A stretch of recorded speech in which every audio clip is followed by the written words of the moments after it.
akan menyaksikan. Bismillahirrahmanirrahim. Assalamualaikum warahmatullahi wabarakatuh. Perkenalkan, nama saya Riki Dasni, kelas AP 5D.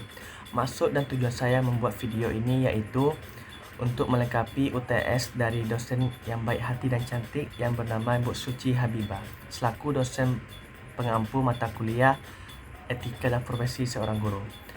Di sini saya mengambil tema yang berjudul Kode Etik Guru. Baik, saya akan menjelaskannya. Istilah kode etik berasal dari dua kata, yaitu kode dan etik. Perkataan etik berasal dari bahasa Yunani, yaitu ethos yang berarti watak, adab ataupun cara hidup. Sedangkan kode etik secara harfiah berarti sumber etik.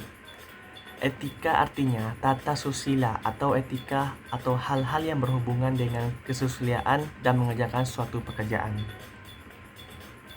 Seorang guru sebagai tenaga pendidik yang profesional perlu memiliki kode etik guru dan menjadikannya sebagai pedoman yang mengatur pekerjaan guru selama dalam pengabdian. Sebagaimana dapat dalam hadis, yaitu al-adabu fauqa ilmi. Sesungguhnya adab itu tinggi dibandingkan ilmu. Al-adabu fauqa ilmi. Adab lebih tinggi daripada ilmu. Jadi kita sebagai siswa atau sebagai pun pelajar, mahasiswa, haruslah beradab kepada guru. Percuma kalau kita berilmu tinggi, pintar, cerdas, tapi tidak memiliki adab. Itu sama sekali tidak ada faedahnya, tidak ada manfaatnya. Jadi, dan jangan pula kita beradab saja tapi tidak berilmu, tetapi lebih baiknya tuh beradab tinggi dan berilmu tinggi agar ilmu dan etika kita menjadi berkah. Kita lanjut. Kode etik pendidik adalah salah satu bagian dari profesi pendidik. Artinya apa? Setiap pendidik yang profesional akan melaksanakan etika jabatannya sebagai pendidik. Etika bermakna sekumpulan azas atau nilai yang berkenaan dengan akhlak, tata cara, adat, sopan santun, nilai mengenai benar dan salahnya tentang hak dan kewajiban yang dianut oleh suatu golongan atau masyarakat.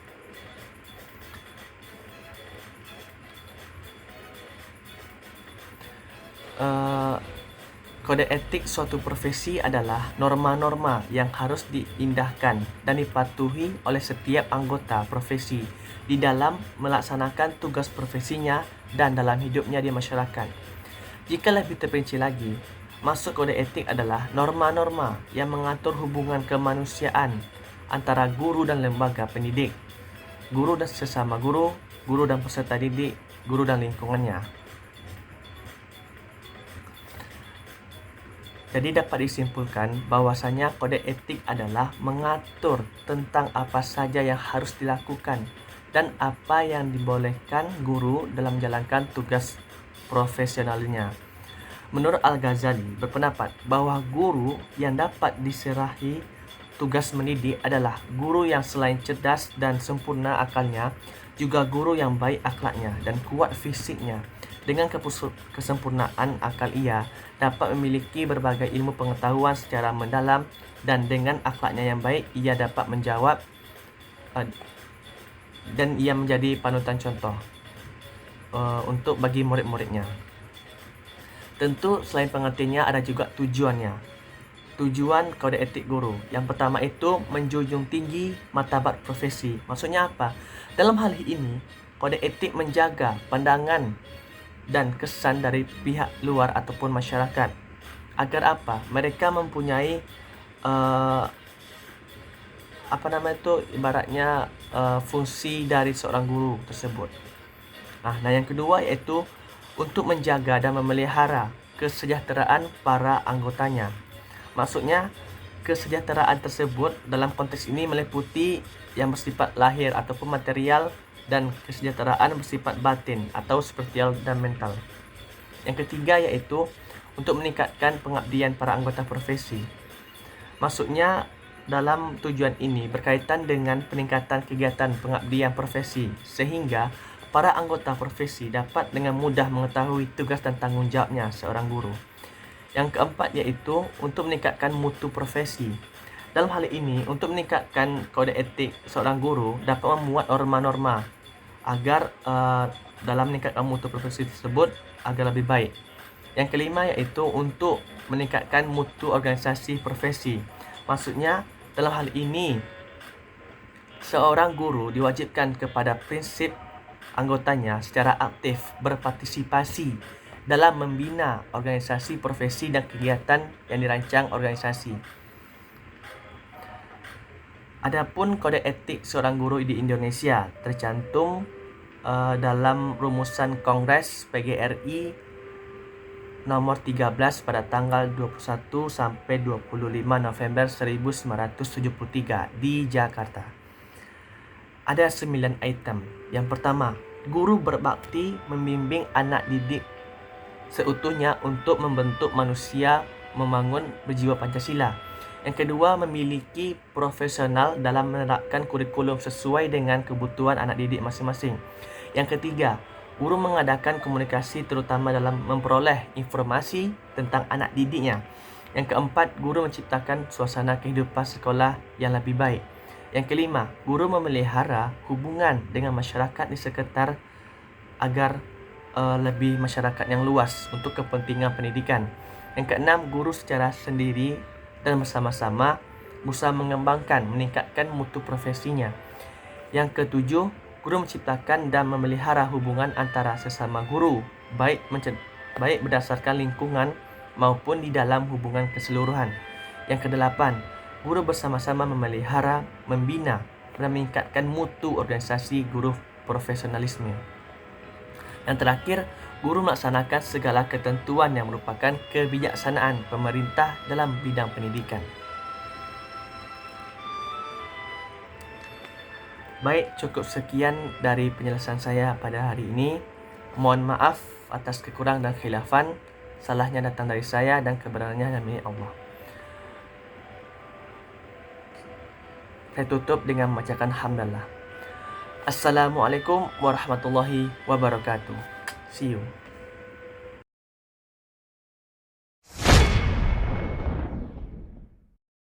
Baiklah, kembali lagi bersama saya dengan Ricky Dasni. Di sini saya akan menjelaskan materi kedua yaitu tentang hakikat guru. Guru adalah orang yang memberikan ilmu pengetahuan kepada anak didiknya. Guru dalam pandangan masyarakat adalah melaksanakan pendidikan di tempat-tempat tertentu.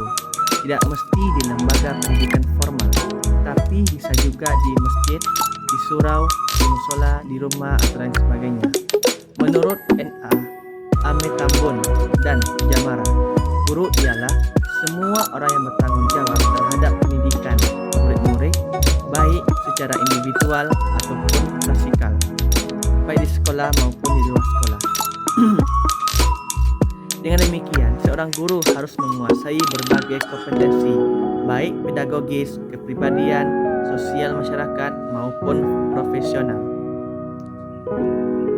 Jadi, guru merupakan jabatan atau profesi yang memerlukan suatu keahlian khusus. Pekerjaannya tidak dapat dilakukan oleh sembarangan orang tanpa memiliki keahlian sebagai guru. Orang yang pandai berbicara sekalipun belum dapat disebut sebagai guru.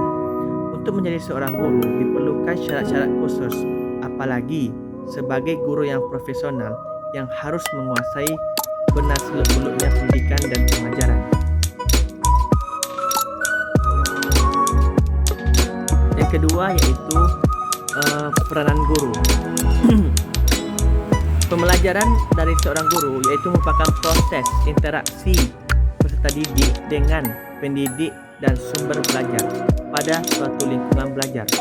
Pembelajaran merupakan bantuan yang diberikan pendidik agar dapat menjadi proses perolehan ilmu dan pengetahuan, penguasaan, kemahiran, dan tabiat, serta membentukkan sikap dan kepercayaan pada setiap peserta didik.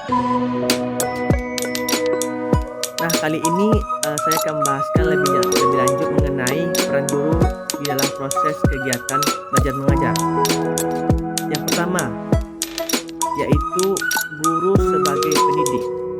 Maksudnya ialah guru merupakan pendidik, tokoh, panutan, serta identifikasi bagi para murid yang dimana dalam mendidiknya memiliki karakter dalam lingkungannya. Oleh sebab itu, tentunya menjadi seorang guru harus memiliki standar serta kualitas tertentu yang harus dipenuhi. Sebagai seorang guru, wajib untuk memiliki rasa tanggung jawab. Yang kedua yaitu guru sebagai pengajar. Maksudnya kegiatan belajar mengajar akan dipengaruhi oleh beragam faktor di dalamnya, mulai dari kematangan motivasi, hubungan antara murid dan guru, ataupun tingkat kebebasan, kemampuan verbal ataupun non-verbal. Selanjutnya yaitu guru sebagai sumber belajar. Peran guru sebagai sebuah sumber belajar akan sangat berkaitan dengan kemampuan guru untuk menguasai materi pelajaran yang ada, sehingga saat siswa bertanya sesuatu hal, guru dapat dengan sigap dan tanggap menjawab pertanyaan murid dengan menggunakan bahasa yang lebih mudah dimengerti, agar siswa tersebut bisa dipahami. Yang keempat yaitu guru sebagai fasilitator. Peran seorang guru sebagai fasilitator adalah dalam memberikan pelayanan agar murid dapat dengan mudah menerima dan memahami materi-materi pelajaran, sehingga nantinya proses pembelajaran akan menjadi lebih efektif dan efisien. Yang kelima yaitu guru sebagai pembimbing. Maksudnya guru dapat dikatakan pembimbing perjalanan yang mana berdasarkan pengetahuan serta pengalamannya dan memiliki rasa tanggung jawab dalam pelajaran perjalanan tersebut. Perjalanan ini tidak hanya soal fisik, namun juga perjalanan mental, aktivitas, moral, emosional, dan spiritual. Selanjutnya yaitu guru sebagai demonstrator. Maksudnya guru memiliki peran yang memiliki sikap-sikap yang bisa menginspirasi murid melakukan hal-hal yang baik. Yang ketujuh yaitu guru sebagai pengelola. Dalam proses kegiatan ini, belajar mengajar guru memiliki peran dalam meningkatkan kendali atas iklim yang ada di dalam suatu proses pelajaran. Dapat diibaratkan jika guru menjadi nahkoda yang memegang kendali dan membawa kapal dalam perjalanan yang nyaman dan aman. Seorang guru haruslah menciptakan suasana tersebut menjadi kondusif dan nyaman untuk murid-muridnya. Yang kedelapan yaitu guru menjadi penasehat. Nah, guru dalam hal ini berperan untuk murid-muridnya sebagai penasehatnya, mengganti orang tua kedua dalam sekolah. Meskipun guru tidak memiliki pelatihan khusus untuk menjadi penasehat, murid-murid akan senantiasa berhadapan dengan kebutuhan dan membuat sebuah keputusan menjadi sangat dibutuhkan oleh murid.